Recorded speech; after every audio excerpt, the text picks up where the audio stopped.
Bismillahirrahmanirrahim. Assalamualaikum warahmatullahi wabarakatuh. Innal hamdalillah nahmaduhu wa nasta'inuhu wa nastaghfiruh wa na'udzu billahi min shururi anfusina wa sayyiati a'malina. May yahdihillahu fala mudilla lah wa may yudlil fala hadiya lah. Wa asyhadu an la ilaha illallah wahdahu la syarika lah wa asyhadu anna Muhammadan 'abduhu wa rasuluh. يا أيها الذين آمنوا اتقوا الله حق تقاته ولا تموتن إلا وأنتم مسلمون وبعد. Ikhwati fillah, para pendengar Radio Roja Cilengsi untuk Jabodetabek dan sekitarnya, Roja Lampung, Roja Palembang, Roja Bogor, Roja Tanjung Pinang, Roja Berau, Roja Pontianak, Roja Surabaya, pendengar Radio Albayan di Cianjur, Radio Tarbiyah Sunnah di Bandung, Radio 1 Lombok, Radio Hidayah di Pekanbaru, pemirsa Roja TV di mana saja Anda berada, pemirsa Ahsan TV, pemirsa Asil TV di Pekanbaru, pemirsa Suro TV di Padang, dan beberapa radio dan stasiun TV lain yang ikut menyiarkan kajian kita di sore hari ini. Alhamdulillah kita kembali berjumpa untuk melanjutkan kajian tentang Tauhid. Kita sedang membahas rukun Islam yang keempat, rukun iman yang keempat, iman kepada para Rasul. Kemarin, Jumat yang lalu, kita sudah menjelaskan tentang syumuliyah dari ajaran Islam. Universalitas dari ajaran Islam, bahwa Islam itu mencakup seluruh manusia, di setiap tempat, setiap zaman, sampai hari kiamat. Dan ajarannya mengatur seluruh aspek kehidupan manusia. Ya. Kita juga sudah bahas bahwa Nabi SAW sebagai Nabi akhir zaman, penutup seluruh Nabi, yang tidak ada lagi Nabi setelah beliau, juga tidak ada Rasul setelah beliau. Dan ini ditetapkan oleh Al-Quranul Karim dan juga hadis-hadis yang sahih. Allah berfirman dalam surah Al-Ahzab ayat yang ke-40, "Maka Muhammadun aba ahadim min rijalikum walakinna Rasulullah wa khataman nabiyyin." Muhammad itu bukanlah bapak salah seorang di antara kalian. Akan tapi beliau itu adalah Rasul terakhir dan Nabi yang terakhir. Maka berkata Nabi SAW, "Ana khatamun nabiyyin la nabiyya ba'di." Aku ini penutup para nabi, maka tidak ada lagi nabi seusia aku. Dalam riwayat Imam Ahmad, beliau juga bersabda, inna risalata wan nubuwata qad inqata'at fala rasula ba'di wala nabiyya. Sesungguhnya tugas kerasulan dan tugas kenabian benar-benar telah terputus. Maka tidak ada lagi rasul setelah aku, dan juga tidak ada lagi nabi.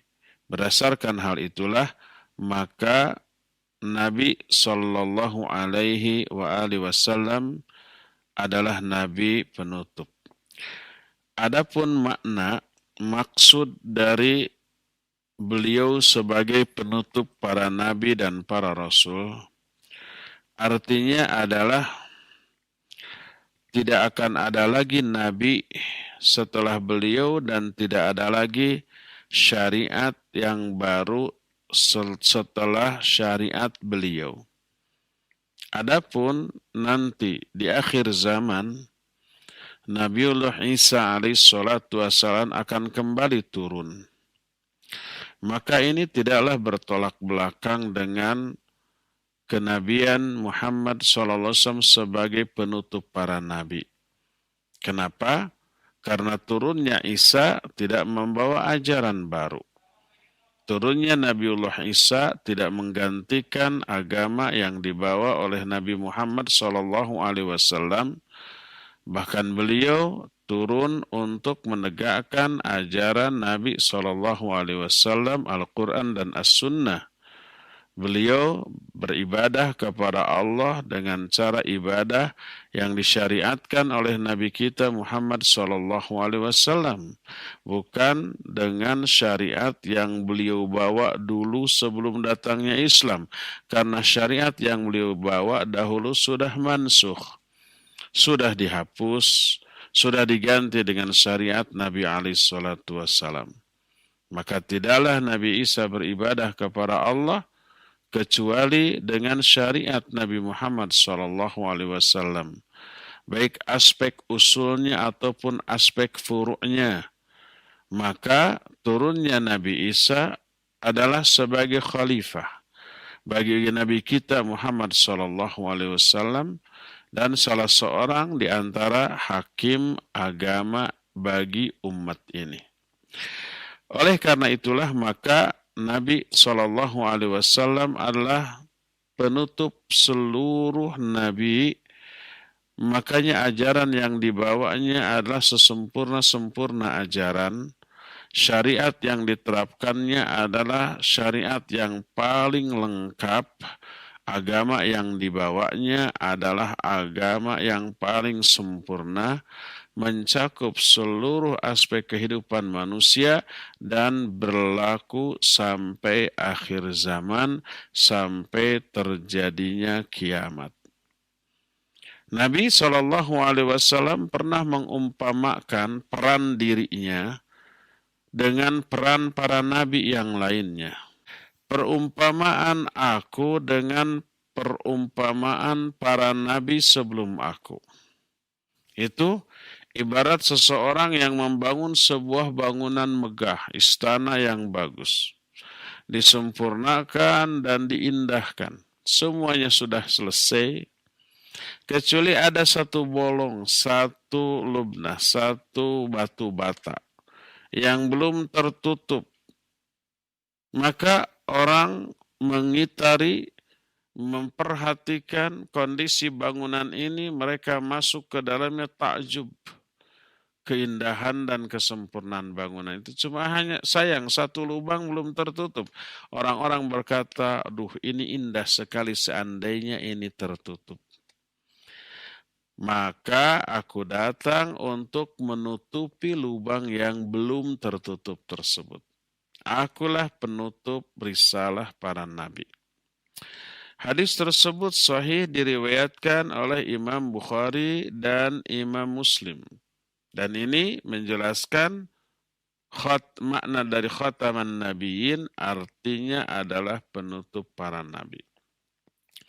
Dalam hadis yang diriwayatkan oleh Imam Bukhari dalam kitab Sahih Bukhari, beliau berkata, kanat Banu Israel tasusuhumul anbiya kullama halaka nabiyyun khalafahun nabiyyun wa innahu la nabiyya ba'di wa sayakunu khulafa'a fayakthurun. Kata Nabi SAW, dulu Bani Israel selalu dipimpin oleh para nabi. Setiap kali seorang nabi meninggal, diganti oleh nabi yang lainnya. Tapi tidak ada lagi nabi setelah aku, yang ada adalah para khulafa, para khalifah yang banyak. Ya, berdasarkan hal itulah maka nas yang kita sampaikan baik ayat ataupun hadis yang sahih semuanya menunjukkan bahwa Nabi SAW adalah Nabi penutup, Rasul yang terakhir, tidak ada lagi Nabi setelahnya, tidak ada lagi Rasul setelahnya, tidak ada syariat baru setelahnya. Adapun kelak di akhir zaman Nabiullah Isa akan turun kembali, tidak sebagai nabi baru, juga tidak dengan membawa ajaran baru. Ajaran yang beliau terapkan dan beliau sebarkan, yang beliau aplikasikan di kalangan umat ini adalah ajaran Nabi kita Muhammad sallallahu alaihi wasallam. Berkata Imam Al-Hafidh Ibnu Katsir rahimahullah. Kata beliau, "Famin rahmatillahi ta'ala bil ibad irsalu Muhammadin sallallahu alaihi wasallam ilaihim. Thumma min tashrifihi lahum khatamal anbiya wal mursalin bihi wa ikmalud dinil hanifilah. وقد أخبر الله تبارك وتعالى في كتابه ورسوله صلى الله عليه وسلم في السنة المتواترة عنه أنه لا نبي بعده ليعلموا أن كل من ادعى هذا المقام بعده فهو كذاب أفاك دجال ضال ومضل ولو تخرف وشعبذ وأتى بأنواع السحر والطلامس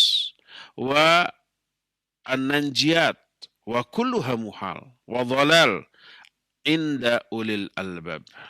Kata Imam Ibnu Katsir rahimahullahu ta'ala, di antara wujud rahmat Allah ta'ala kepada hamba-hambanya adalah diutusnya Muhammad sallallahu alaihi wasallam kepada mereka.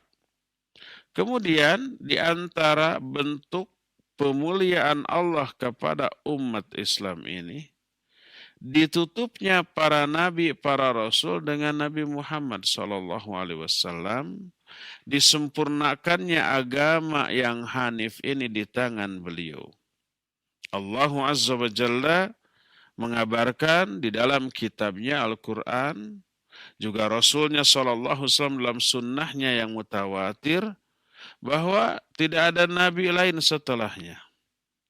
Ini dimaksudkan agar orang-orang tahu bahwa setiap orang yang mengklaim posisi ini, yang ngaku-ngaku sebagai nabi atau sebagai rasul setelah Nabi Muhammad SAW, baik personal ataupun kelembagaan.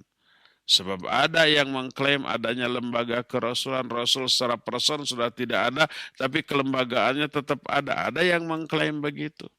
Ungkapan dari hadis Nabi SAW yang menyatakan inna risalata wan nubuwata qad inqata'at fala rasula ba'di wala nabiyya. Hadis ini membantah pernyataan tadi. Sesungguhnya tugas kerasulan, tugas kenabian sudah terputus. Tak ada lagi rasul setelahku apapun bentuknya, dan juga tidak ada nabi setelah aku. Jadi hadis tentang hal itu mutawatir. Al-Quran juga jelas ada. Ya, dan ini memberitahukan siapa orang yang ngaku-ngaku nabi ataupun rasul setelahnya. Dia ini kadzab. Dia ini dusta, dia ini pembohong, dia ini dajjal, sesat dan menyesatkan, sekalipun dia ini bertingkah, berperilaku yang luar biasa dengan membawa berbagai macam sihir, sulap, dan sejenisnya. Semuanya itu mustahil bagi seorang nabi, maka itu sesat menurut para orang-orang yang berakal. Sebagaimana yang Allah berikan keluar biasaan yang berupa istidraj kepada orang-orang tertentu yang termasuk yang ngaku nabi. Seperti kepada Al-Aswad Al-Anasi di Yaman. Seperti kepada Musailamah Al-Kadzab di Yamamah. Dan itu merupakan hal-hal yang merusak ucapannya dan perilakunya, dan diketahui oleh setiap orang yang memiliki akal, memiliki pemahaman bahwa dua orang ini dua orang pendusta yang sesat, yang Allah laknat kepada mereka. Demikian juga semua orang yang mengklaim sebagai nabi atau sebagai rasul sampai hari kiamat. Sampai seluruh nabi-nabi palsu, rasul-rasul palsu nanti ditutup oleh nabi palsu yang paling dahsyat, yaitu Dajjal laknatullahi alaihi. Maka masing-masing dari nabi-nabi palsu, para pendusta tersebut, ya, Allah Azza wa Jalla memberikan kepada mereka beberapa perkara yang disaksikan oleh para ulama dan orang-orang mukmin tentang kedustaannya. Bahkan Dajjal laknatullahi alaih lebih dahsyat daripada hanya mengaku nabi, tapi bahkan lebih dari itu mengaku sebagai Rabb atau ilah sesembahan bagi manusia. Jadi inilah salah satu di antara kesempurnaan kasih sayang Allah Subhanahu wa ta'ala kepada hamba-hambanya. Mereka pada kenyataannya, yaitu para pendusta, para orang-orang yang mengaku nabi-nabi tersebut, realitanya dalam kehidupan, mereka tidak menegakkan amar ma'ruf nahi munkar. Kecuali hanya kebetulan atau ada maksud-maksud tertentu di balik perbuatannya. Maka perbuatan tingkah mereka berada dalam puncak kedustaan, kedurhakaan dalam ucapannya ataupun di dalam perbuatannya. Sebagaimana firman Allah Azza wa Jalla dalam Al-Quran, dalam surah Asy-Syu'ara ayat 221 dan 222 Allah berfirman, "Hal unabbi'ukum ala man tanazzalu syaitan tanazzalu ala kulli affakin athim." Kata Allah Azza wa Jalla, mau enggak aku kabarkan kepada kalian kepada siapa setan ini turun? Setan turun kepada setiap pendusta dan pendosa. Jadi orang-orang yang musyrik, orang-orang yang kafir, orang-orang yang ingkar ahli maksiat didatangi oleh setan, karena itu mereka kadang memiliki keluar biasaan. Berupa sihir, berupa sulap, atau berupa hal-hal yang luar biasa lain. Dengan bantuan setan laknatullahi alaih. Maka kepada orang-orang seperti itulah si setan tersebut datang. Sehingga melahirkan keajaiban, keluar biasaan yang dilakukan oleh orang-orang yang mengaku nabi, mengaku rasul, mengaku ini dan mengaku itu. Ya. Dan ini berbeda keadaannya dengan para nabi, para rasul alaihimussalatu wassalam. Para nabi itu adalah orang-orang terbaiknya pada zamannya. Orang-orang yang selalu berbuat baik. Orang-orang yang jujur. Orang-orang yang lurus. Orang-orang yang istiqamah. Orang-orang yang adil. Mereka itu beramar ma'ruf nahi munkar. Ucapannya selalu selaras dengan perbuatannya. Dan ditunjang, dikuatkan dengan mukjizat. Yang menunjukkan kenabian mereka, diperkuat dengan keterangan-keterangan yang nyata, penjelasan-penjelasan yang gamblang, maka salawatullahi alaihim wassalamu ajmain, dan semoga salawat dan salam itu terus tercurah kepada para nabi dan para rasul selama langit dan bumi ini masih ada. Berdasarkan hal itulah maka manusia tidak memiliki lagi kebutuhan terhadap dibangkitkannya seorang nabi sepeninggal Nabi SAW untuk menyempurnakan syariatnya ataupun untuk memenuhi seluruh hajat kehidupan manusia di dunia. Tidak. Apa yang menjadi alasan harus diutusnya nabi baru setelah Nabi Muhammad SAW? Tidak ada alasan. Dengan datangnya nabi membawa Al-Quran dan As-Sunnah, tidak ada lagi alasan bagi manusia untuk membutuhkan seorang nabi baru atau rasul baru. Kalau ada orang yang berkata, innal ummata qad fasadat, bahwa umat ini sudah rusak. Fal amalu ala islahnya yahtaju ila bi'tsatin nabiyyin jadid.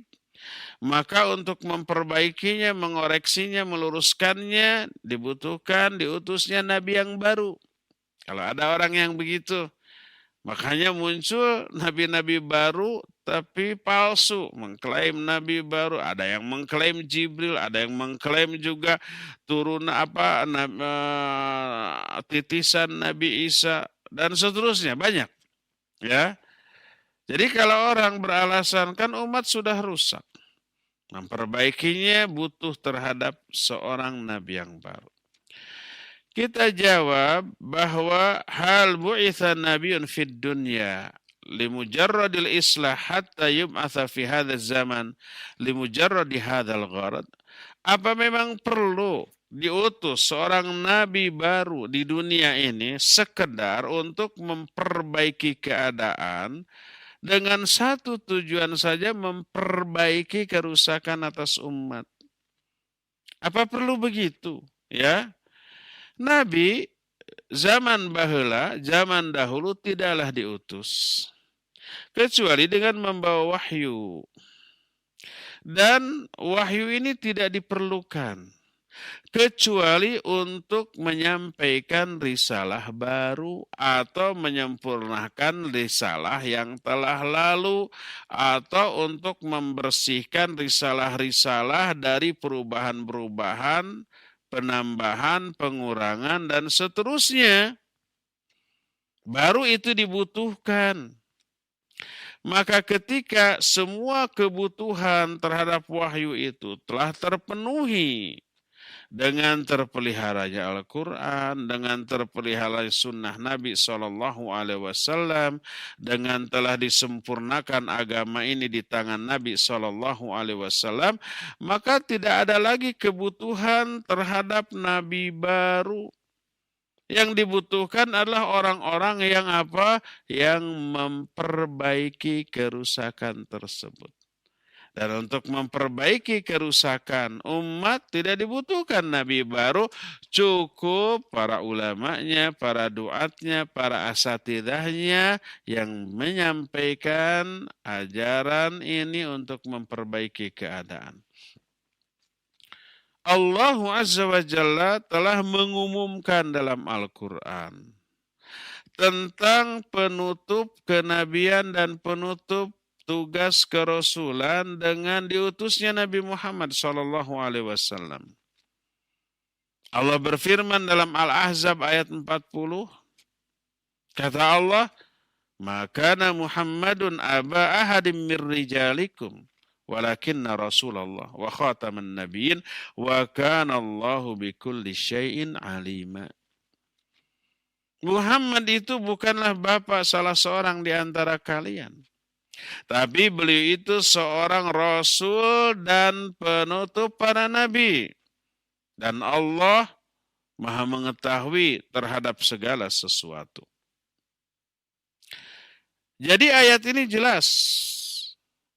Pengumuman dari Allah Azza wa Jalla bahwa seluruh tugas kenabian kerasulan ditutup oleh diutusnya Nabi Muhammad SAW sebagai nabi sekaligus rasul. Sebuah keyakinan yang tidak lagi menerima penentangan bahwa keabadian Al-Quran yang di dalamnya mencakup kesempurnaan syariat, hukum-hukumnya, ya, dan seterusnya, itu terpelihara sebagaimana ketika ini diturunkan kepada Nabi SAW beserta keabadian sirah Nabi dan sunnahnya yang menjelaskan makna-makna Al-Quran dengan makna-makna yang sahih. Seolah-olah Nabi SAW itu masih hidup karena seluruh penjelasan beliau itu sudah ada, sudah lengkap terhadap hajat hidup kebutuhan manusia untuk bahagia di dunia dan di akhirat. Sudah jelas itu semuanya. Allah berfirman dalam Al-Quran, "Fa'in tanaza'tum fi syai'in farudduhu ilallahi war rasul." Kalau kalian berselisih tentang sesuatu, kembalikan kepada Allah dan kepada Rasul. Maksud mengembalikan kepada Allah adalah kepada Al-Quran. Maksud mengembalikan kepada Rasul adalah kepada sunnahnya setelah beliau wafat. Selama beliau hidup, iya langsung ke pribadi beliau. Setelah beliau wafat, ada sunnahnya yang lengkap dan gamblang serta otentik. Bisa dipertanggungjawabkan keotentikannya melalui penelaahan yang super ketat oleh para ahlinya. Makanya para ahlinya yaitu para ulama bisa membedakan mana ucapan perbuatan yang otentik dari Nabi, mana yang lemah, goncang, mana yang dibikin-bikin orang yang palsu. Makanya ada hadis sahih, ada hadis hasan, ada hadis dhaif, ada juga hadis yang palsu. Dipilah-pilih oleh para ulama dengan penjelasan yang gamblang, ilmiah, masuk akal, realistis. Membuat kita ini adem, tentram, dan yakin dengan semua keterangan tersebut. Jadi, nih, kembalikan farudduhu ilallahi wa rasul. Kembalikan kepada Allah, kepada Rasul, cukup. Dan ada ancaman jangan coba-coba menyisihkan Quran, ya, menyampingkan hadis, lalu mengemukakan otak pendapat kita. Padahal otak dan pendapat ini sumber perselisihan itu tadi. Ketika otak lebih didahulukan daripada ayat, daripada hadis yang sahih, Allah tegur. Allah ancam orang yang lancang seperti itu. Allah ungkapkan dalam surah Al-Hujurat ayat pertama dan ayat kedua. Allah berfirman, ya ayyuhalladzina amanu la tuqaddimu baina yadayillahi wa rasulihi wattaqullah. Hai orang-orang yang beriman, jangan kalian mendahului Allah dan Rasulnya, dan bertakwalah kamu kepada Allah dari hal itu. Mendahului Allah itu artinya mendahulukan pendapat pribadi daripada Al-Quran. Mendahulukan Rasul SAW artinya mendahulukan pikiran pribadi daripada hadis. Ayat hadis nggak dipakai, otaknya kemudian dipakai. Keliru besar. Otak yang harus ngikut Quran dan Sunnah. Kalau tuh ada yang tidak difahami, karena otaknya yang nggak sampai. Jangankan Al-Quran dan As-Sunnah itu. Dari Allah dan Rasulnya, wahyu. Teori yang ditetapkan, dirumuskan oleh manusia, harus diikuti oleh orang-orang yang bodoh.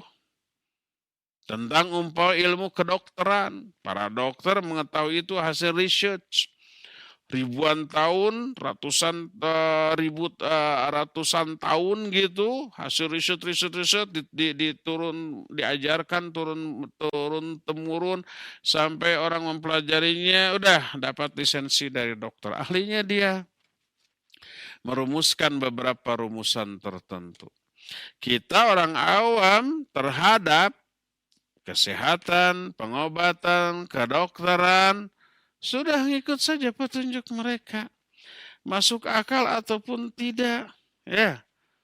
Sebagaimana umpamanya, jangan pakai akal sendiri itu. Kita pasien punya borok di kaki. Datang ke dokter. Oleh dokter nggak diberi salep karena si lukanya basah. Nggak boleh pakai salep. Dikasihlah pel umpamanya ya.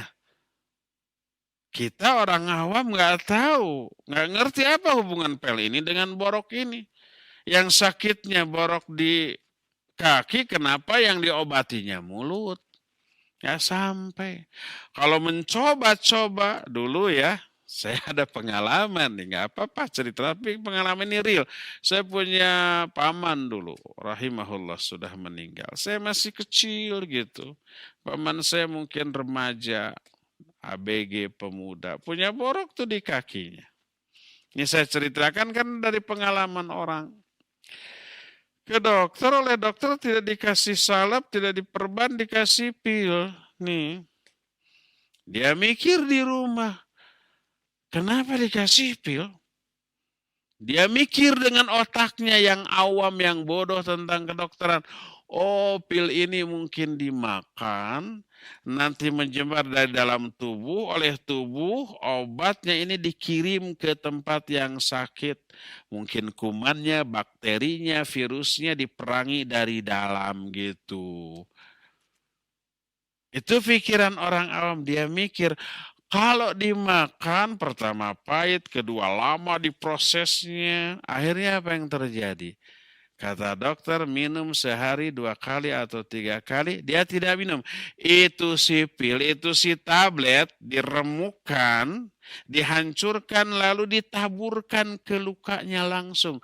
Dia mikir kalau dimakan terlalu lama prosesnya, pahit lagi dan belum tentu fokus ke yang disakitkan disebarkannya oleh darah ke seluruh tubuh. Kalau ini langsung saja ditaburkan langsung ke penyakitnya bisa lebih efektif. Akhirnya dia kayak gitu tuh. Karena otaknya yang bodoh tentang kesehatan, tentang kedokteran, istihad sendiri. Petunjuk dari dokter yang ahli di bidang itu nggak digubris. Sampai obat habis, boroknya tambah parah. Karena apa? Karena dia ijtihad dengan kebodohannya di bidang kesehatan. Petunjuk ahlinya nggak digubris. Bayangkan. Karena salah dia. Ketika tambah parah ke dokter lagi, kata dokter sudah habis obatnya, sudah. Seberapa kali? Ya 3 kali kata dokter. Loh, dokter bingung. Kenapa ya? Baru dia bilang, dok nggak saya minum tapi saya hancurkan, saya taburkan.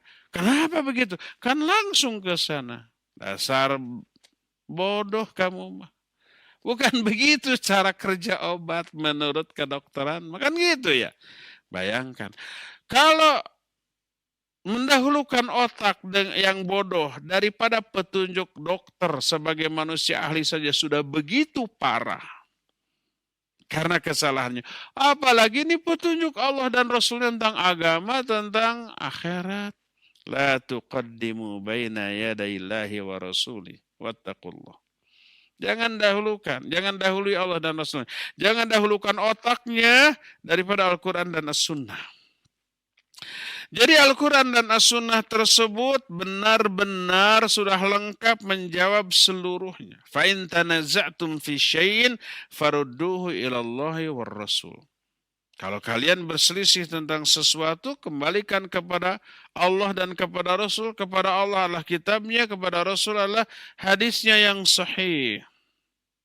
Dengan demikian, maka alam ini, dunia ini, kehidupan manusia ini tidak lagi membutuhkan diutusnya seorang nabi, seorang rasul yang dengan syariat yang baru kepada manusia sepeninggal Nabi Shallallahu Alaihi Wasallam. Sebab seandainya Allah mengutus para rasul atau para nabi, tapi para rasul, para nabi yang diutus itu tidak berbuat apapun, tidak menambah kepada ajaran yang dibawa oleh Nabi Muhammad SAW, maka percuma. Ajaran yang dibawa oleh Nabi SAW sudah sempurna, Al-Qurannya, hadisnya berlaku dimanapun, kapanpun, sampai hari kiamat, sampai akhir zaman.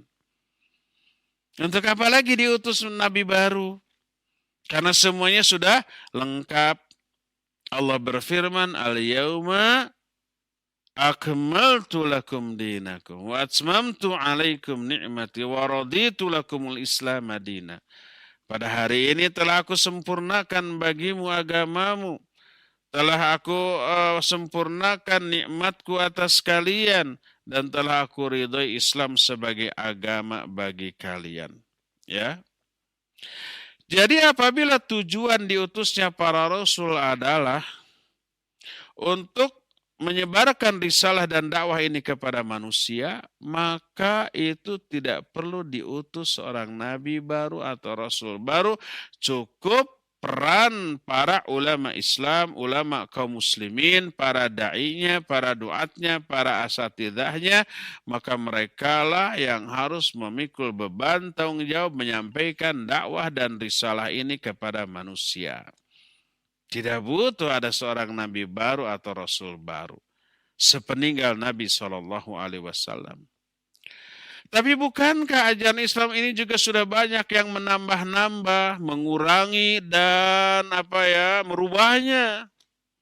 Betul, banyak yang nambah dengan budaya, tradisi, kultur, adat, kebiasaan masing-masing tempat ditambahkan kepada ajaran Islam. Betul ada. Ada yang dikurangi seperti para aklaniun menyatakan nih ayat ini sudah nggak sesuai dengan perkembangan zaman. Hadis ini apalagi nggak perlu dipakai. Yang aneh ini sekarang ini ada orang-orang di zaman menyebarnya virus corona mendesak MUI untuk memberikan fatwa selama corona menyebar nggak perlu melakukan saum. Karena keawaman, ingin mengurangi syariat Islam ini. Ya, bukankah sekarang syariat Islam juga sudah banyak yang dirubah? Banyak yang ditambah, dikurang oleh orang-orang yang tak bertanggung jawab. Kita jawab benar. Tapi kegigihan para ulama yang konsisten tentang Quran Sunnah untuk menjelaskan ajaran yang aslinya, untuk menjelaskan Quran dan hadis atau ajaran Islam ini sudah sempurna, nggak boleh ditambah, nggak boleh dikurang, nggak boleh dirubah. Hanya karena untuk memelihara adat istiadat setempat, kultur, budaya, kebiasaan. Kalau adat, budaya itu bikinan orang, bikinan manusia. Namanya juga budaya, hasil budidaya manusia. Hasil olah pikir, olah rasa manusia, jadilah budaya. Bikinan orang. Kalau agama ini bikinan Allah, wahyu dari Allah Azza wa Jalla. Mana yang lebih baik, yang lebih sempurna? Tentu saja wahyu Allah Azza wa Jalla yang mengetahui segala kemaslahatan dan kemadaratan. Kalau budaya satu dengan budaya yang lain berbeda. Hasil fikir orang, olah fikir, olah rasa orang antara yang satu dengan yang lain berbeda. Bahkan seringkali bertolak belakang satu sama lain. Nggak bisa berlaku secara umum di setiap tempat, di setiap zaman. Kalau budaya, kalau wahyu, ya bisa. Usaha para ulama, para doa tertentu, para asatidah tertentu untuk memulihkan kembali ajaran Islam ini begitu gigih dan di setiap zaman pasti ada mujaddid namanya. Allah telah mengutus setiap mujaddid di setiap penghujung abad. Selalu ada seperti itu. Itulah para ulamanya ya. Walaupun nih mujaddid ulama yang mengajak kembali kepada Islam yang murni ini sedikit, minoritas. Yang lebih banyak orang-orang yang nambah, yang ngurangin, yang merubah dengan adat, dengan kebiasaan, dengan otak, dengan akal, dan yang sejenisnya itu yang lebih banyak. Apa akibatnya?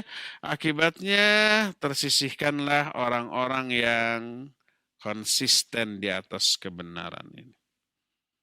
Disebut ini, disebut itu dengan sebutan-sebutan yang memojokkan. Itulah sunnatullah. Dianggaplah sebagai ajaran yang baru, ajaran yang asing. Karena apa? Karena ajaran asli tersebut sudah banyak tertutup, terubah, tertambahi. Pas dimunculkan lagi yang asli dianggap aneh. Ya. Rasul SAW bersabda, innal islama bada'a ghariban wa sayaudu ghariban kama bada fatuba lil ghuraba. Sesungguhnya Islam ini awal kemunculannya dianggap aneh, dianggap asing. Dan kelak di suatu hari, di akhir zaman nanti, Islam akan kembali dianggap aneh, dianggap asing seperti pada awalnya. Fatuba lil ghuraba, tapi berbahagialah orang-orang yang dianggap aneh, dianggap asing. Tapi ada tapinya, dianggap aneh, dianggap asingnya itu alladzina yuslihuna ma afsadan nasu min sunnati. Dalam riwayatin alladzina yuhyuna ma amatan nasu min sunnati.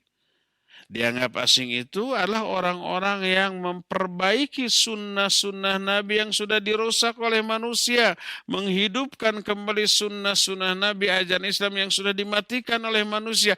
Ini nih yang akan diasingkan. Ini yang kata Nabi berbahagia. Adapun orang dianggap aneh karena memang anehnya leneh.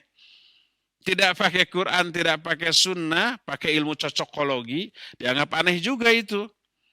Maka ini mah tidak masuk dalam hadis itu karena bukan memperbaiki kerusakan yang ada di tengah manusia, bukan menghidupkan lagi sunnah, malah menentang sunnah. Ya, berdasarkan hal itulah maka Nabi SAW cukup sebagai Nabi akhir zaman.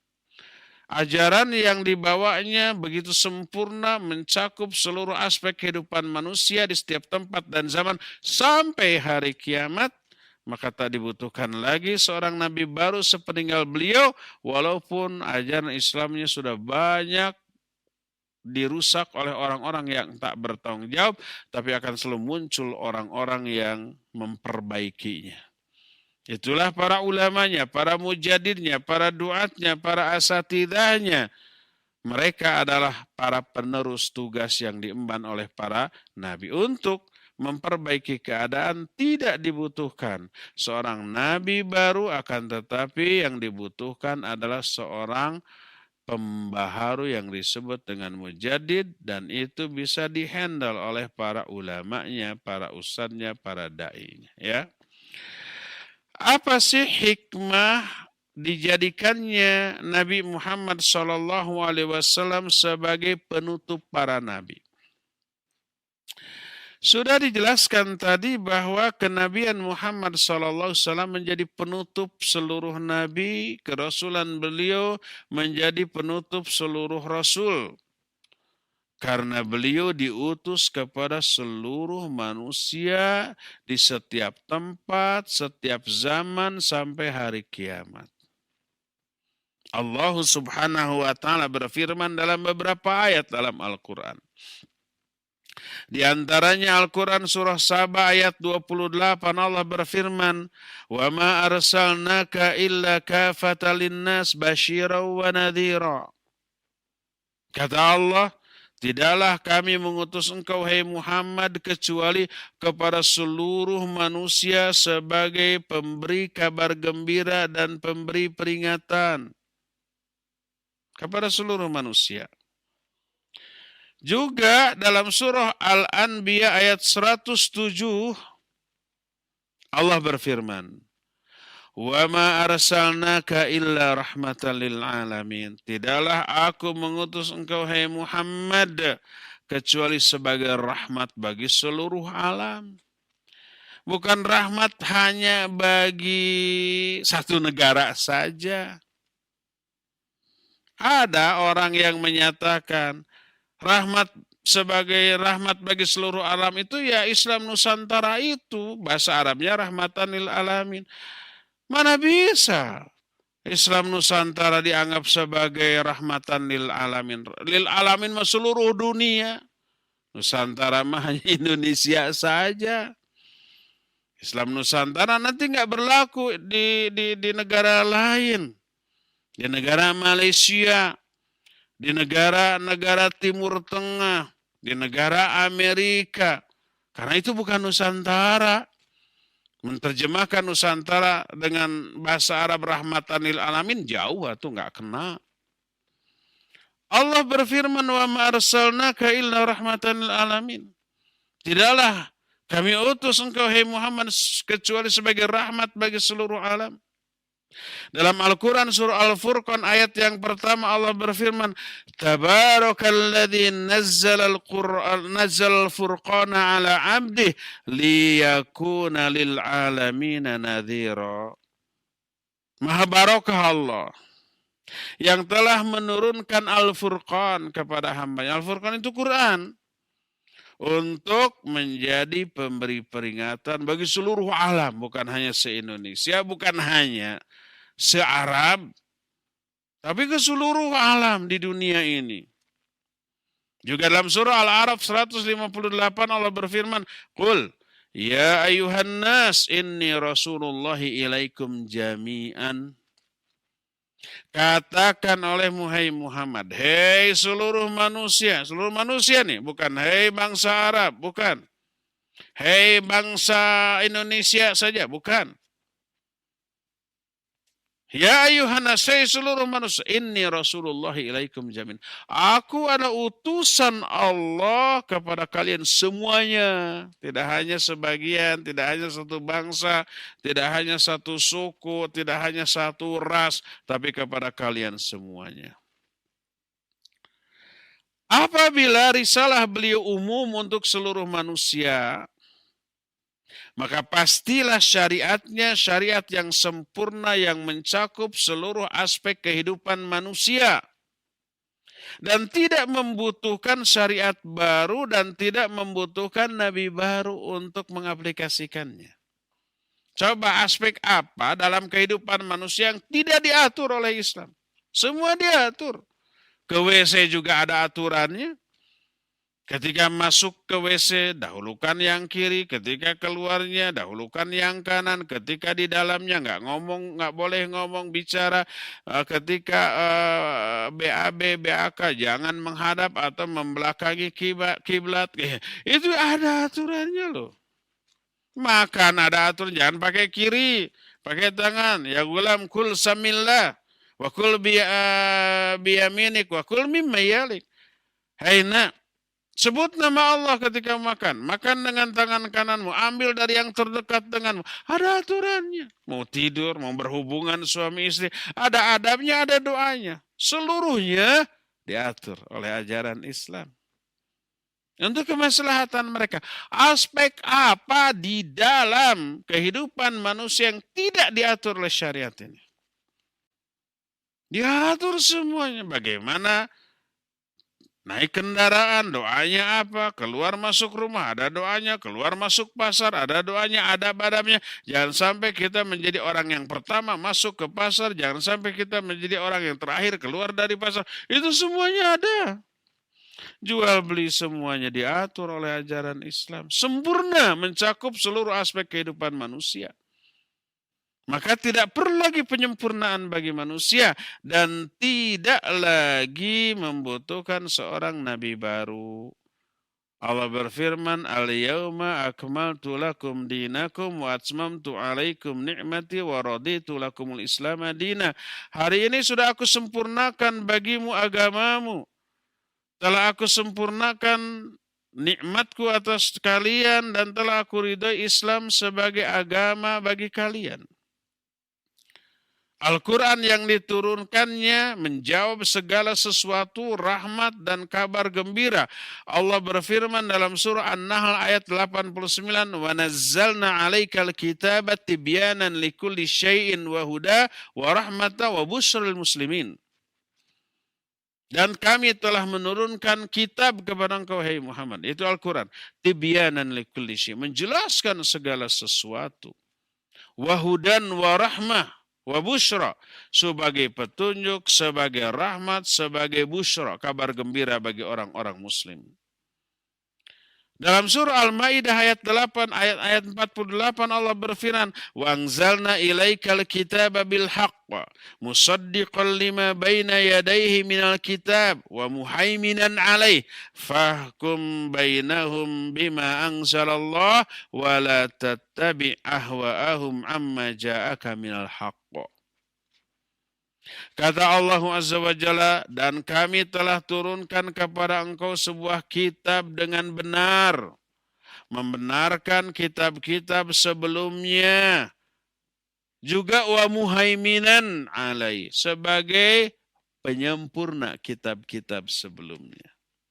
Pengganti bagi kitab-kitab sebelumnya.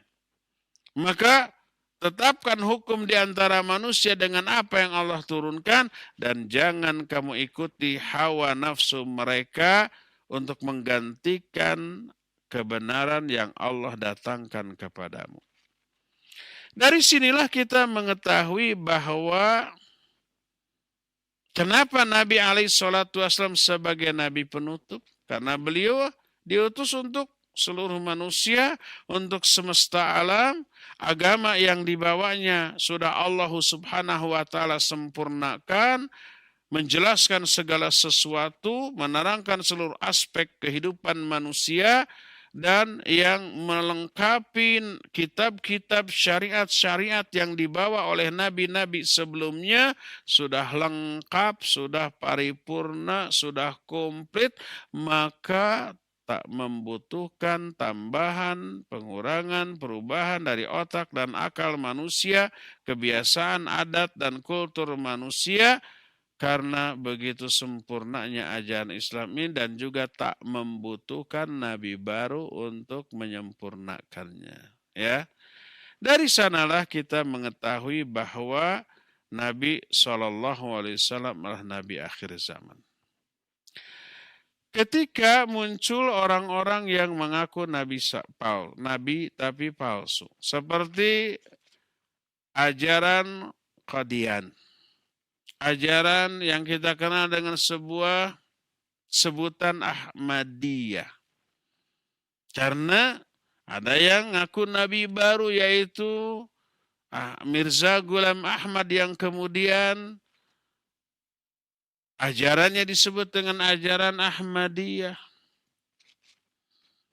Dan dia mengklaim sebagai nabi itu berdasarkan ayat loh. Allah berfirman dalam Al-Quran surah As-Saff ayat yang ke-6. Wa idh qala Isa ibnu Maryam ya bani Israel inni rasulullahi ilaikum musaddiqan lima baina yadayya minat Taurat wa mubasyiran bi rasulin ya'ti min ba'di ismuhu Ahmad. Berkata Nabi Isa, ingat ketika Nabi Isa berkata, hai Bani Israel, aku adalah utusan Allah kepada kalian, yang membenarkan kitab Taurat yang ada pada kalian, dan memberi kabar baru, kabar gembira kepada kalian dengan akan datangnya seorang Nabi setelah aku, namanya Ahmad. Tuh. Pemahaman yang benar dari ayat ini, Ahmad di sini Nabi Muhammad SAW. Beliau namanya Ahmad juga Muhammad. Sudah diberitakan kenabian Nabi akhir zaman yang namanya Ahmad atau Muhammad. Tapi ayat ini diklaim oleh Ahmadiyah ini, Nabi akhir zaman ini Ahmad, Mirza Ghulam Ahmad. Oleh para ulama itu dibantah. Ya. Di antara bantahannya itu adalah begini, wa nahnu idza tatabba'na, yakni Al-Qur'an, kalau kita menelaah Al-Qur'an, kita akan mengetahui beberapa sebab yang menyebabkan umat ini butuh diutus nabi baru. Setidaknya ada 4 sebab kenapa umat manusia butuh diutus nabi baru. Sebab yang pertama adalah kanat hadhil ummah majah minallahi nabiyyun min qabl wala kana li ta'alimi nabiyyin mab'utsin min ummati ghairiha antasila ilaiha. Pertama, kalau kepada umat tersebut belum pernah diutus seorang nabi pun oleh Allah. Belum pernah diutus seorang nabi pun. Terus ajaran nabi-nabi terdahulu nggak sampai kepada generasi umat ini umpamanya. Ini alasan pertama umat tersebut butuh nabi baru. Apa alasan pertama? Alasan pertama itu kalau ke umat ini belum ada diutus nabi baru, dan nabi dulu ajarannya nggak sampai. Ini alasan pertama, butuh nabi baru tuh. Alasan kedua, kana qad ursila ilaiha nabiyyun min qabl walakin kana ta'limuhu qad unhumiya au la'ibat bihi yadun nisyan aw tahrif hatta lam yu'adda bi imkanin nas ay yattabi'uhu ittiba'an kamilan sahihan. Kedua, kalau kepada umat itu sudah diutus seorang nabi, tapi ajarannya sudah banyak diselewengkan, dirubah, ditambah gitu ya, dikurangi. Jadi diselewengkan di tangan manusia yang tak bertanggung jawab, pelupa atau dirubah dan seterusnya, sehingga tidak mungkin manusia bisa mengikuti agama itu secara benar. Ada nabi ini. Nabinya sudah pernah diutus tapi sudah wafat dan ajarannya sudah banyak penyimpangan, penyelewengan, sehingga nggak tahu mana yang benar, mana yang salah, mana yang asli, mana yang palsu, sudah tidak bisa lagi diketahui. Nah, baru itu butuh nabi baru. Ini alasan kedua. Kedua alasan ini dibantah oleh para ulama. Nanti 3-4-nya. Adapun alasan yang pertama bahwa umat butuh nabi baru kalau umat ini belum pernah diutus nabi dan agama lainnya nabi terdahulu nggak sampai ajarannya ke umat ini. Maka untuk kita ini sudah tidak perlu lagi. Karena apa? Memang ke zaman kita nggak ada nabi yang diutus. Nabinya sudah wafat 1400 tahun yang lalu. Tapi ajarannya sampai, Qur'annya, sunnahnya sampai secara utuh, tidak kurang. Itu yang menyebabkan nggak perlu nabi baru. Kedua, alasan kedua tadi sudah diutus nabi, tapi ajarannya sudah berubah sehingga tidak mungkin lagi diikuti. Ini juga bagi kita nggak perlu. Betul kita sudah diutus nabi akhir zaman yaitu Muhammad sallallahu alaihi wasallam, tapi ajarannya masih utuh dan dijamin oleh Allah dipelihara. Inna nahnu nazzalna dzikra wa inna lahu lahafidun. Kami loh yang menurunkan Al-Quran dan kami juga yang akan memelihara yang sampai akhir zaman. Maka sejak diturunkannya ayat sampai detik ini, sampai kiamat nanti, Quran nggak akan bertambah, nggak akan berkurang, nggak akan berubah walaupun satu huruf. Alasan kedua juga terbantah. Alasan ketiga, karena qad ursila ilaihi nabiyyun min qabl. Walakin ta'limuhu makanat syamilatan liman ya'ti ba'dahu wafiyah li asrihim. Ketiga, sudah diutus nabi sebelumnya, tapi ajarannya itu tidak sempurna, tidak cocok lagi untuk kehidupan di masa-masa setelahnya.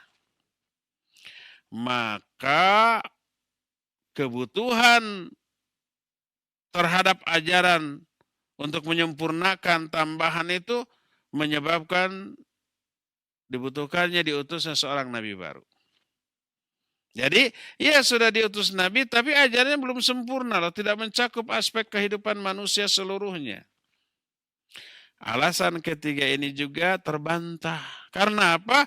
Karena ajaran yang dibawa oleh Nabi SAW sudah sempurna. Sudah kita jelaskan tadi, mencakup seluruh aspek kehidupan manusia. Kasus-kasus yang terjadi belum ada di zaman Nabi SAW, tapi ayat dan hadis yang berupa kaidah pokok untuk menjawab semua pertanyaan itu lengkap. Apa sih masalah yang terjadi sekarang di dunia modern, zaman teknologi tinggi, tapi tidak terjawab oleh ajaran Islam apa? Semuanya ada jawabannya secara lengkap. Oleh karena itu alasan ketiga ini terbantah juga. Alasan keempat, alasan terakhir, kana qad ursila ilaihi nabiyyun walakin kanatil hajah taqtadi ayyursala ma'ahu nabiyyun akhar litasdiqihi wa ta'yidihi. Keempat, ada nabi yang diutus akan tetapi butuh diutus nabi kedua untuk menguatkannya, untuk mendukungnya. Seperti umpamanya Nabi Musa alaihissalatu wassalam. Beliau punya kelemahan ketika diutus untuk berdakwah kepada Fir'aun, yaitu apa? Kurang lancar berbicaranya. Maka beliau minta kepada Allah pembantu, wazir, yang menguatkan, yang pandai bicara itu siapa? Nabi Harun. Di zaman itu juga ada nabi lain sezaman dengan Nabi Musa dan Harun. Nabi Musa berguru kepada Nabi ini siapa? Khidir alaihissalatu wassalam. Ya. Nah, untuk mendukung, menguatkan. Baru nih. Sedangkan di zaman Nabi SAW, seandainya dibutuhkan Nabi penguat, nih saya lebih layak untuk diutus sezaman dengan Nabi SAW. Wah, Nabi ini kayaknya nih kedodoran nih, kerepotan untuk berdakwah. Bakal akan diutus Nabi yang Nabi kedua untuk mendukungnya. Pasti di zaman itu jauh lebih berat daripada zaman sekarang. Zaman itu mah, wah dihina, dipojokkan, dibunuh, diboikot, diperangi dalam keadaan lemah gitu ya.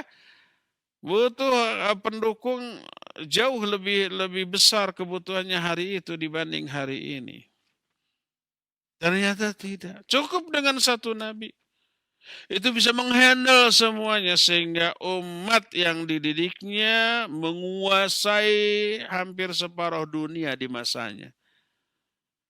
Di zaman para khulafaur rasyidin, negara Islam di bawah pemerintahan mereka itu begitu ditakuti dan disegani. Mampu meruntuhkan dominasi negara-negara besar saat itu. Romawi tumbang, Persia juga tumbang. Apalagi negara-negara kecil yang lainnya. Maka berdasarkan hal itu 4 alasan. Dibutuhkannya, diutusnya seorang nabi baru, semuanya sudah terbantah, tertolak dengan semua penjelasan tadi. Dari sini kita bisa melihat bahwa diutusnya Nabi sebagai penutup para nabi karena langsung bisa menghandle seluruh permasalahan yang akan muncul dalam kehidupan umatnya sampai akhir zaman. Karena lengkap dan sempurnanya ajaran yang dibawanya serta adanya jaminan dari Allah bahwa Islam, Al-Quran dan As-Sunnah akan terpelihara sampai akhir zaman karena Allah tidak akan membiarkan orang-orang merusak, merubah dan menambahnya.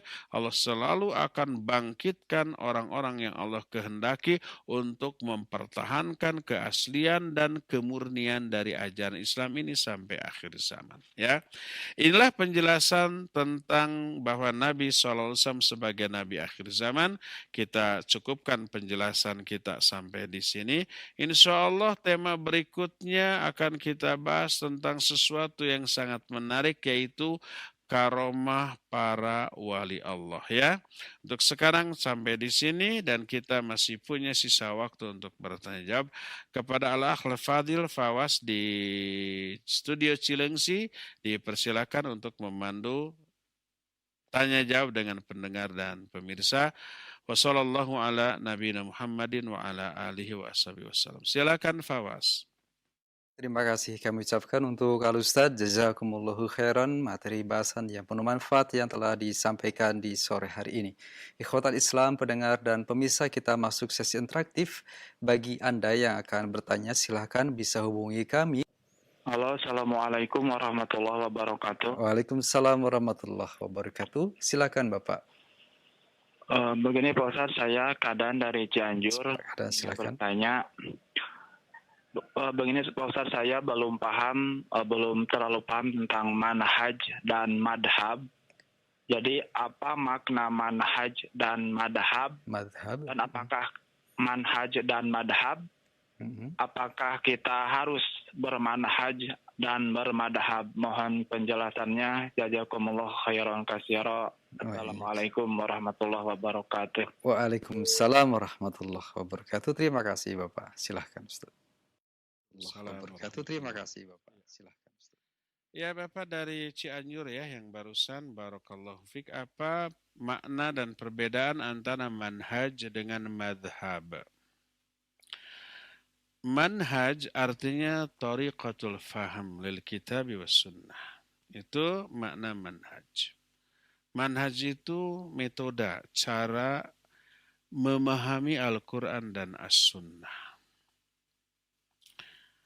Orang dalam memahami Quran Sunnah ini berbeda-beda. Ada yang dengan akal pikiran. Dia nggak paham ilmu tafsir. Nggak ngerti bahasa Arab. Dia mempelajari Al-Quran dan hadis dari tarjamah. Atau mungkin mengerti bahasa Arab, bisa membaca kitab-kitab berbahasa Arab. Tapi ketika memahami Quran dan Sunnah dengan akal dan pikiran. Apa akibatnya? Akibatnya keliru dia. Sebab akal dan pikiran bukan alat untuk memahami Al-Quran dan As-Sunnah. Bukan. Bukan alatnya. Akhirnya dia keliru, dia salah. Dan terjerumus ke dalam dosa besar. Nabi SAW dalam hadis riwayat Imam Abu Daud menyatakan, Man qala fi kitabillahi bira'yihi, fa'asaba faqad akhta'a. Dalam riwayat lain, Man qala fi kitabillahi bira'yihi, falyatabawa maq'adahu minan nar. Siapa orang yang berbicara tentang kitab Allah dengan ra'yu, dengan akal, siap-siap menempati tempat duduk dalam neraka. Siapa orang yang berbicara tentang kitab Allah dengan ra'yu, lalu benar, maka dia telah salah. Benar, ucapannya benar itu kebetulan benar. Tapi cara, metode dia, sikap dia mempelajari Quran bukan dengan alatnya, itu keliru. Akal, ra'yu bukan alatnya. Sebagaimana akal juga, ra'yu juga bukan alat untuk memahami kesehatan dan obatnya. Apa sih alat untuk memahami kesehatan dan obatnya? Ilmu kedokteran, ilmu tentang kesehatan.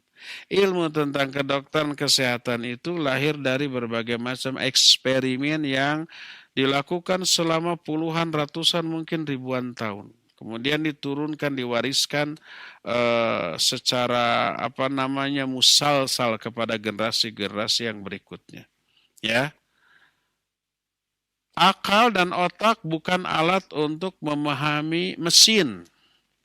Ilmu tentang tentang mesin mobil, mesin motor atau kendaraan lainnya. Bukan. Coba kita punya akal, punya otak. Mobil kita rusak. Dengan otak kita, dengan akal kita bisa nggak kita memperbaiki? Padahal kita nggak ngerti mesin, enggak. Membongkarnya bisa gampang, tapi masangnya kembali, ya. Terus apa? Itu alat untuk memahami mesin, ilmu tentang permesinan. Otak kita harus diisi dulu ilmu tentang mesin. Sekolah dulu ke jurusan mesin.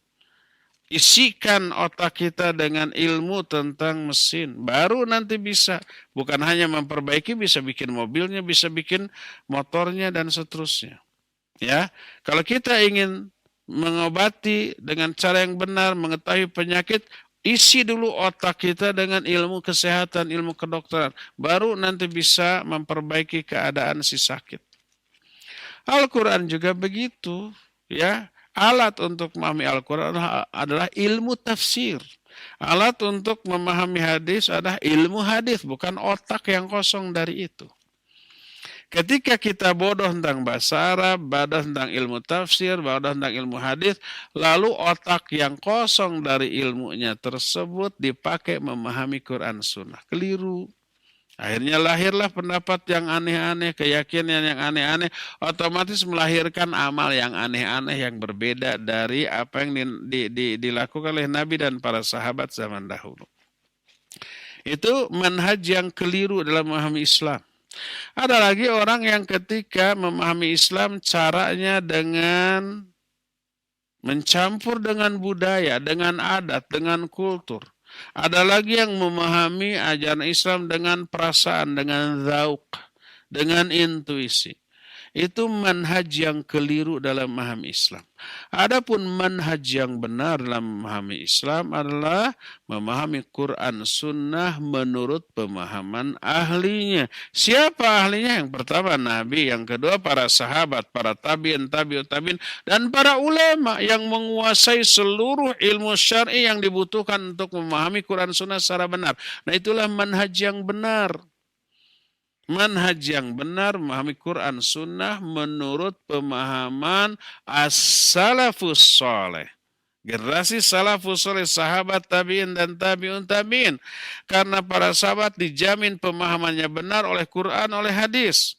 Mereka dibimbing oleh Nabi langsung. Bila ada salah dan kekeliruan ditegur, diluruskan.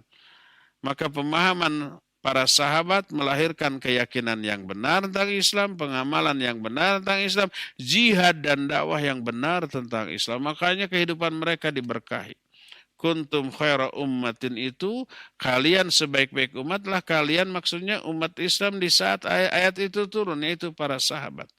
Khairun nas qarni thumma alladhina yalunahum thumma alladhina yalunahum. Sebaik-baik manusia adalah manusia yang segenerasi dengan aku, yaitu para sahabat.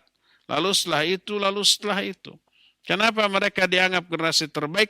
Karena agamanya terbaik, pemahamannya, keyakinannya, amalnya, dakwahnya dan jihadnya semuanya berdasarkan tuntunan dari Nabi SAW. Ya.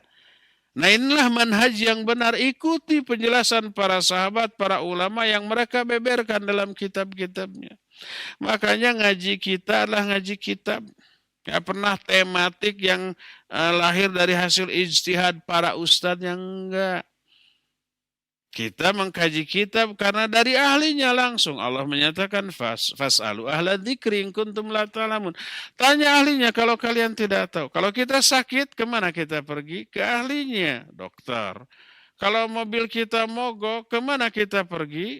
Apa kita bongkar sendiri? Enggak, kita ke ahlinya, itu ke bengkel, ke montir, ya. Kalau HP kita rusak, apa kita bongkar sendiri? Kita kan punya akal, punya otak gitu ya. Otak kita, akal kita bisa nggak memperbaiki HP yang rusak? Enggak, karena otak kita bodoh dari ilmu tentang IT. Tanya ke ahlinya, ke tukang servis, apa namanya, HP, ya ahlinya. Apalagi agama Islam. Mau nggak kita umpamanya ketika nih, mobil kita mogok, terus nanya ke orang siapa aja lah ya, yang kita anggap, tolong bongkar ini. Mau nggak? Nggak berani. Ya, jangankan gitu, ada bengkel-bengkel yang kecil di pinggir jalan, kita nggak berani ke sana. Harus ke bengkel yang bonafit, bengkel yang recommended, bengkel yang besar yang para montir di sana juga lulusan sekolah mesin. Adapun bengkel yang pinggir jalan kan biasanya autodidak gitu ya. Tidak didasarkan kepada ilmu yang memadai, tapi hanya pengalaman yang mungkin banyak kekeliruan, banyak kesalahan, dan banyak tidak menguasai. Umpamanya kita nggak berani ke sana. Kita sakit berobat, ada dokter spesialis, ada dokter umum, ada mantri. Kemana kita akan pergi? Padahal kita uang ada, pasti ke spesialis. Nggak berani ke mantri atau ke bidan umpamanya. Ini penyakitnya kronis, nggak berani ke dokter umum biasa, harus ke spesialis yang sudah sepuh, sudah berpengalaman gitu. Nah, itu dalam urusan dunia, apalagi dalam urusan agama. Inilah yang disebut dengan manhaj, ya. Manhaj itu apa? Thariqatul faham lil kitab was sunnah. Cara atau metode dalam memahami Quran Sunnah. Metode yang benar, manhaj yang benar adalah mengikuti pemahaman para ahlinya tentang agama itu, yaitu generasi as-salafus soleh di kalangan para ulama as-salafus soleh zaman dahulu yang kitab-kitabnya sampai ke kita sekarang. Itulah yang disebut dengan apa? Manhaj. Adapun madhab ini adalah khususnya memang berlaku umum. Ada madhab dalam masalah akidah. Ada madhab dalam masalah fiqih, ya. Ada madhab dalam masalah tasawuf di kalangan para sufi, ya. Banyak, ya. Madhab ini kumpulan pendapat dalam satu perkara. Dalam masalah fiqih ada madhab Abu Hanifah, madhab Malik, madhab Syafi'i, madhab Hambali. Artinya apa? Kumpulan pendapat Imam Abu Hanifah, ya, dan beserta metodologi. Ketika menerapkan hukumnya itu dalam masalah fikih, disebutlah madhab Imam Abu Hanifah. Ini disebut madhab Maliki karena nisbat kepada Imam Malik. Ini disebut dengan madhab Syafi'i karena nisbat kepada Imam Syafi'i. Ini madhab Hambali karena nisbat kepada Imam Hambali. Hanya dalam masalah fikih. Adapun madhab mereka di bidang akidah sama. Akidah Imam Abu Hanifah, akidah Imam Malik, akidah Imam Syafi'i, akidah Imam Ahmad, semuanya sama. Karena apa? Karena manhaj mereka dalam memahami Quran Sunnah sama, yaitu Nabi SAW, sahabat dan para ulama tabi'in. Itu manhaj mereka dalam memahami Quran Sunnah. Ya. Adapun ada perbedaan dalam madhab fiqih di kalangan para ulama madhab tersebut karena banyak faktor. Karena belum terkodifikasinya hadis-hadis, belum terbukukannya saat itu, menyebabkan ada hadis yang sampai ke satu imam tidak sampai ke imam lain. Otomatis dalam hal itu berbeda mereka, ya. Ada beda sudut pandang, ya. Dan seterusnya, dan banyak lagi beberapa faktor yang menyebabkan mereka berbeda dalam masalah fikih, tapi tidak berbeda dalam masalah akidah dan tauhid. Tauhidnya sama, akidahnya sama, hanya fikihnya berbeda. Perbedaan dalam masalah fikih tidak menjerumuskan orang kepada kebidahan apalagi kesesatan. Enggak, ya. Mereka semuanya adalah ahlus sunnah. Karena apa? Karena manhaj mereka sama. Imam Abu Hanifah ahlus sunnah, Imam Malik ahlus sunnah, Imam Syafi'i ahlus sunnah, Imam Ahmad bin Hanbal juga ahlus sunnah. Karena manhaj mereka berbeda karena manhaj mereka sama dalam memahami Quran Sunnah, yaitu mendahulukan ayat, hadis, lalu pendapat para sahabat, lalu barulah mereka ijtihad dengan keahlian mereka masing-masing. Wallahu a'lam bishawab. Silakan lagi Fawaz. Terima kasih jazakallahu khairan jawaban dan nasihat Al-Ustaz. Untuk selanjutnya kita angkat dari pesan singkat dari Pak Agus di Riau. Assalamualaikum warahmatullahi wabarakatuh. Ustaz, bagaimanakah kondisi jika di zaman ini ada orang-orang yang hidup di wilayah terpencil atau pedalaman yang menyebabkan dakwah Islam atau kabar tentang Nabi akhir zaman yang membawa ajaran Islam tidak sampai kepada mereka? Apakah jika mereka mati dalam keadaan kafir atau bagaimana? Mohon nasihat dan penjelasannya. Jazakallahu khairan, Ustaz. Pak Agus di Riau. Agus ini biasanya orang Sunda atau orang Jawa ya. Mungkin asalnya dari Jawa. Barakallahu fik. Pertanyaannya bagaimana kalau ada satu daerah terpencil, terisolir, belum sampai dakwah Islam kepada mereka, jadi mereka itu tidak tahu bagaimana cara ibadah yang benar, ya. Bagaimana hukumnya? Dia dihukumi kafir ataukah tidak? Pertama, di zaman sekarang ini teknologi begitu maju pesat, nyaris hampir tak ada satupun negeri, satupun daerah yang terpencil yang menyebabkan Islam tidak sampai kepada mereka, ya. Pastilah sampai. Baik itu di negeri terpencil atau di negeri kafir, yang hidupnya seluruhnya kafir, pasti Islam sudah sampai kepada mereka melalui internet, ya, melalui teknologi. Ya, dakwah sudah kena ke mereka. Tapi andai umpamanya ada orang, baik person, pribadi, belum sampai dakwah Islam ke dia, atau satu komunitas, ya, belum sampai dakwah Islam, atau sampai berita tentang Islam kepada mereka, tapi beritanya yang keliru. Digambarkan oleh orang kafir. Bahwa ada orang agama namanya Islam, orangnya umpamanya kejam, orangnya bodoh, orangnya jorok, orangnya tidak disiplin, orangnya umpamanya selalu menteror, ngebom, ngebunuh gitu. Jadi image Islam dalam benak mereka seburuk itu, jadi benci. Sedangkan dakwah Islam yang benar tidak sampai kepada mereka umpamanya, ya.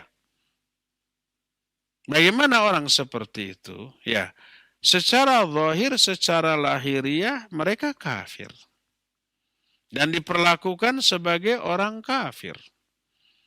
Kalau mereka mati tidak boleh disolatkan, tidak boleh didoakan dengan doa ampunan, rahmat, dan tidak boleh dikuburkan di pekuburan kaum muslimin. Mereka dihukumi secara zahir. Fahkum bidawahirikum walatahkum bisarairikum. Hukumi mereka berdasarkan zahirnya. Zahirnya tidak bersyahadat, tidak mengamalkan ajaran Islam. Zahirnya kafir, ya sudah kafir. Diperlakukan di dunia sebagai orang kafir. Adapun bagaimana nasib mereka di akhirat, itu adalah urusan Allah Azza wa Jalla dengan mereka. Kita hanya disuruh menghukumi mereka secara zahirnya saja, ya. Adapun masalah batinnya, masalah bagaimana nasib mereka di akhirat, itu kita serahkan kepada Allah Subhanahu wa Ta'ala. Tapi yang jelas, kalau kita menemukan orang seperti itu, begitu kita datang kepada mereka, mereka tahu kita Islam, langsung benci. Kita ngomong baru satu huruf saja sudah dilempari, sudah diusir, sudah mau dibunuh, dan susah untuk menyampaikan Islam kepada mereka gitu ya. Karena apa? Karena berita tentang Islam yang sampai kepada mereka selama ini nggak ada yang benar. Buruk semuanya gitu ya. Maka ya sudah, secara zahir mereka dihukumi bukan muslim. Maka berlaku hukum bagi setiap orang yang tidak muslim.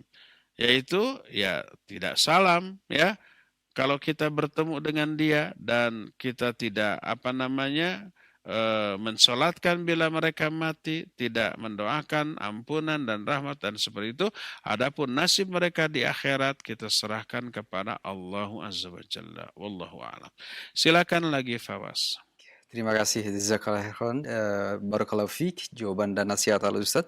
Masih kami coba sapa untuk yang berikutnya dari telepon. Assalamualaikum. Waalaikumsalam warahmatullahi wabarakatuh. Silakan. Bapak dengan siapa dari mana? Aku Ustaz, Ana mau nanya bagaimana statusnya, apakah pengikut Ahmadiyah itu masih bisa dibilang seorang muslim ataukah tidak muslim lagi? Iya. Itu saja Bapak. Itu aja Ustaz. Baik, terima kasih. Barakallahu fiik. Nah, silakan Ustaz. Wa iyyakum. Assalamualaikum. Waalaikumsalam warahmatullahi wabarakatuh. Masih muslim atau tidak? Tidak. Karena apa? Karena mengklaim adanya nabi baru itu sudah kufur, sudah murtad. Karena tidak percaya kepada Quran, tidak percaya kepada Nabi SAW. Allah tadi menyatakan makana Muhammadun aba ahadin min rijalikum walakinna Rasulullah khataman nabiyyin. Ya. Jadi dia itu ingkar kepada itu. Muhammad itu bukan bapak salah seorang di antara kalian, tapi nabi dan rasul penutup. Sudah. Nabi menyatakan nggak ada lagi nabi setelah aku. Nah, itu ingkar kepada ayat itu. Siapa orang yang mengklaim ada nabi baru setelah Nabi SAW, maka dia dianggap murtad. Berkata Syekh Shalih Al-Fauzan, hafizahullah, di dalam kitab yang sedang kita bahas ini, famanidda ada khatamin nubuwah ba'da Muhammadin sallallahu alaihi wasallam aw saddaqa may yad'i dzalik fahuwa murtadun an dinil Islam. Ya, siapa orang yang mengklaim, mengaku-ngaku ya bahwa Nabi Muhammad itu bukan nabi penutup, atau membenarkan orang-orang yang mengaku-ngaku nabi, dia itu murtad dari ajaran Islam. Oleh karena itu seluruh sahabat sepakat memerangi orang seperti itu karena dianggap murtad. Diperangilah Musailamah al-Kadzab, diperangilah Al-Aswad al-Anasi, ya, diperangi. Karena apa? Karena mereka di luar Islam, sudah kafir, murtad dari agama Islam, walaupun mereka mengklaim diri sebagai seorang muslim, masih menggunakan aksesoris muslim, istilah-istilah Islam, sholat, saum, haji, dan seterusnya, tapi meyakini ada nabi baru setelah Nabi Muhammad SAW, mereka murtad, keluar dari Islam. Maka kita tidak boleh sholat di belakang Imam Ahmadiyah. Tidak boleh umpah salam kepada mereka. Dan kalau mereka mati dalam keadaan demikian, kita tidak menyolatkan dan tidak mendoakan ampunan, memperlakukan mereka sama dengan agama-agama lain di luar Islam. Ya, demikian wallahu a'lam bishawab. Ya, waktunya sudah habis untuk kajian kita. Insyaallah kita akan teruskan di hari Jumat yang akan datang. Subhanakallahumma bihamdik asyhadu an la ilaha illa anta astaghfiruka wa atubu ilaik. Walhamdulillahirabbil alamin. Wassalamualaikum warahmatullahi wabarakatuh.